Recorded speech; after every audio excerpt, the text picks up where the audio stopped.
The village nestled between green hills was once filled with laughter and warmth, but now it lay heavy with sorrow.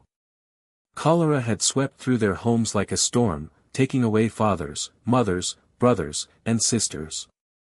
Each day brought new grief, and fear hung in the air like a thick fog that settled over the streets.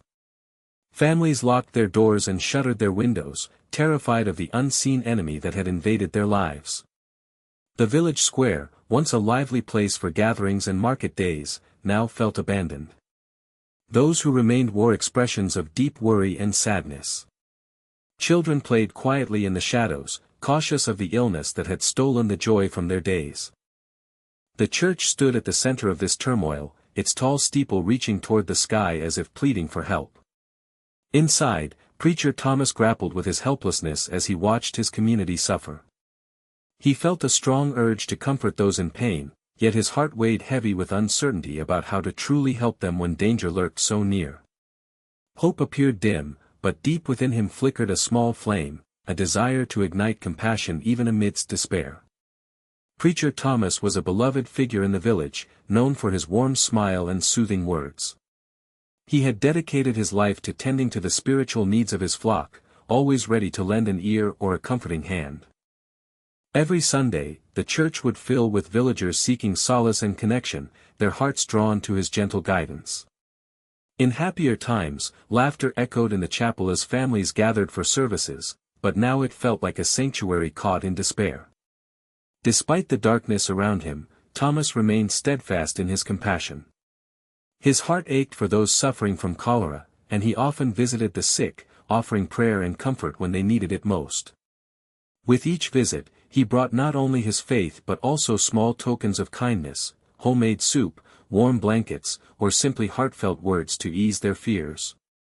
As he walked through the village, Thomas became a beacon of hope, reminding everyone that they were not alone in their struggles. He believed that love could conquer even the deepest sorrows. With every step he took among the grieving families, he felt a stirring inside him, an urgency to do more than just offer words. He wanted to be an instrument of healing during this dark chapter of their lives. Among those plagued by the cholera outbreak was a widow named Martha, a woman who had endured more than her share of heartache. Just months before the illness struck, she had lost her husband to a sudden illness, leaving her alone to navigate life's challenges. Now, as cholera swept through the village, Martha found herself fighting for her own life while grappling with the weight of her grief. With each passing day, her strength waned, and the fever consumed her body. She lay in her small, dimly lit home, feeling the walls close in around her, haunted by memories of happier times when her husband was at her side. Family and friends dared not visit, fearing they might catch the disease that had claimed so many lives. In her isolation, despair crept in like a thief in the night, stealing away whatever hope she clung to. Martha became a tragic figure, a symbol of loss and loneliness. The villagers whispered about her fate, torn between sympathy and fear. They saw her as a reminder of the disease's cruelty, yet beneath the surface of that fear lay a deep-seated yearning to help her.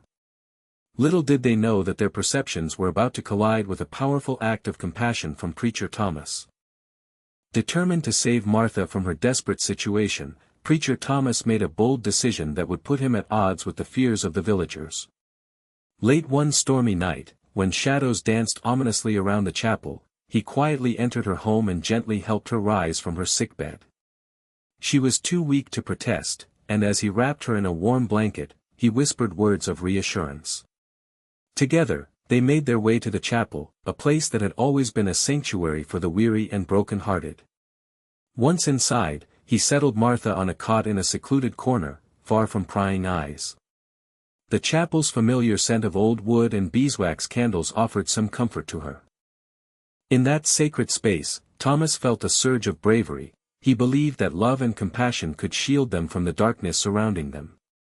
He knew that hiding Martha meant risking his own safety and reputation, but he couldn't stand idly by while she suffered alone. As dawn broke, Thomas felt a weight settle in his heart. He was aware that the villagers would react fiercely if they discovered his secret. Nonetheless, his commitment to helping Martha ignited a fire within him, urging him to stand firm against the tide of fear. The morning sun shone brightly, but it did little to brighten the hearts of the villagers as they gathered outside the chapel. Rumors had spread like wildfire, and soon a crowd formed, fueled by fear and anger. They had heard whispers that Preacher Thomas was hiding Martha within the sanctuary's walls, and their anxiety surged like a tidal wave crashing over them. Voices rose in a chaotic din as the villagers demanded answers. "How could he?" one man shouted, his face flushed with rage. "He's putting us all at risk." Others joined in, their words laced with panic. The memory of friends and family lost to cholera loomed large in their minds, creating a potent mix of grief and fury. They remembered the stories of those who had succumbed to the disease, and their horror morphed into a collective outcry for justice. As they pounded on the chapel doors, Preacher Thomas felt the weight of despair settle heavily upon him. He knew that he had acted out of love, but now he faced a community that saw him as a traitor. Their screams pierced through the chapel's quiet sanctuary, echoing his own fears back at him.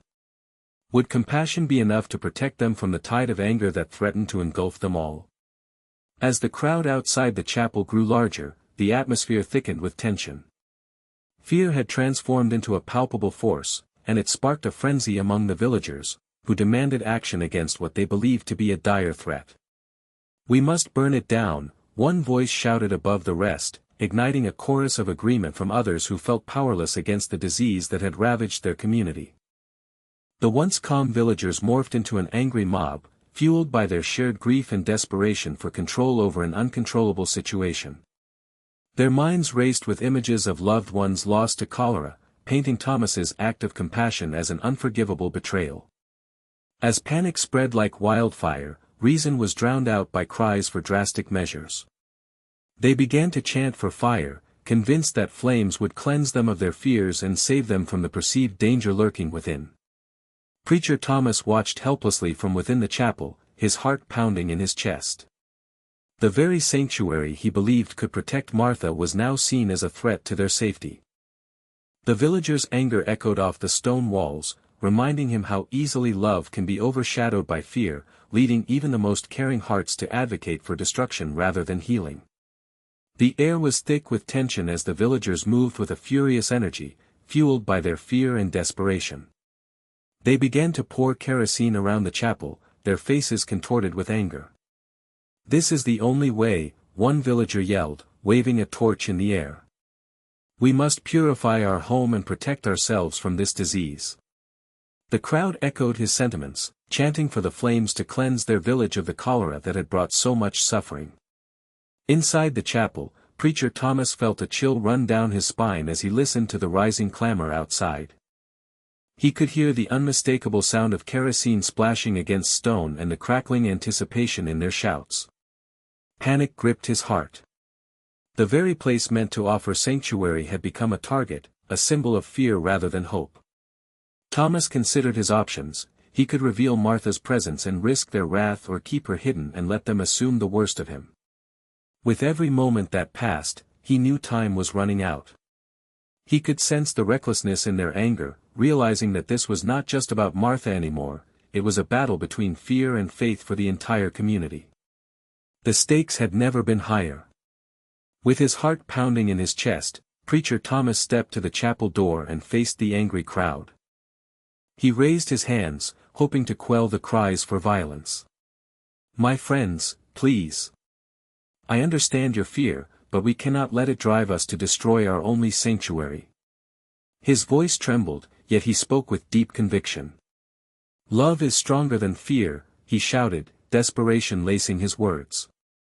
"Martha is not our enemy, she is a victim of this terrible disease, just like so many of you have been. Burning her away will not rid us of cholera, it will only bring more suffering and despair." The crowd hesitated, their faces shifting from anger to uncertainty as they heard his plea. Thomas continued, pouring his heart into every word. "We must unite in compassion instead of allowing our fears to tear us apart. We can be a community that supports one another in these dark times. Together, we can find strength in love rather than hate." As he spoke, he could see some villagers calming, their torches wavering in their grip. It was a fragile moment, but one full of hope.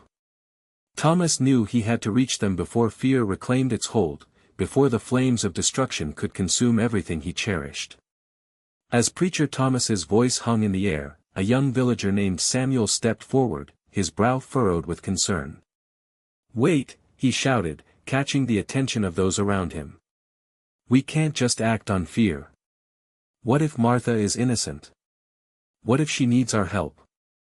His words sliced through the tension like a knife, momentarily silencing the mob. Some villagers turned to look at him, their faces showing signs of doubt. Samuel continued, his voice steady yet passionate. "We've all lost loved ones, and it hurts. But turning against one another won't bring them back or save us from this disease. We must show compassion rather than destruction."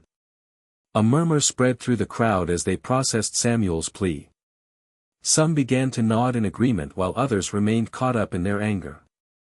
The tension was palpable, division stirred among them as fear battled with reason. "Remember when we stood together during the last storm?" Samuel implored. "We faced it as a community.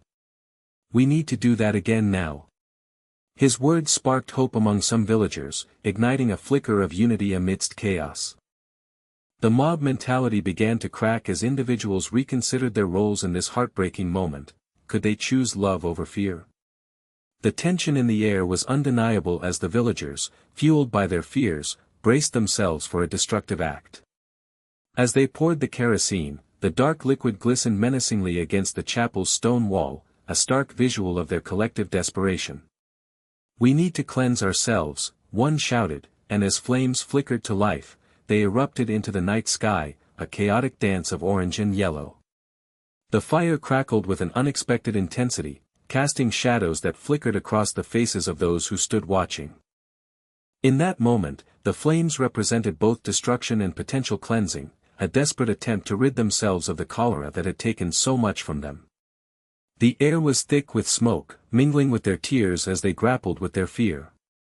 Inside the chapel, Preacher Thomas felt an overwhelming sense of dread. The glow of fire illuminated Martha's frightened face as she lay on the cot.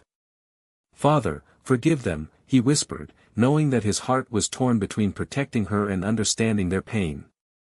He realized that this was not merely about saving one life, it was about saving their humanity from being consumed by fear and hatred.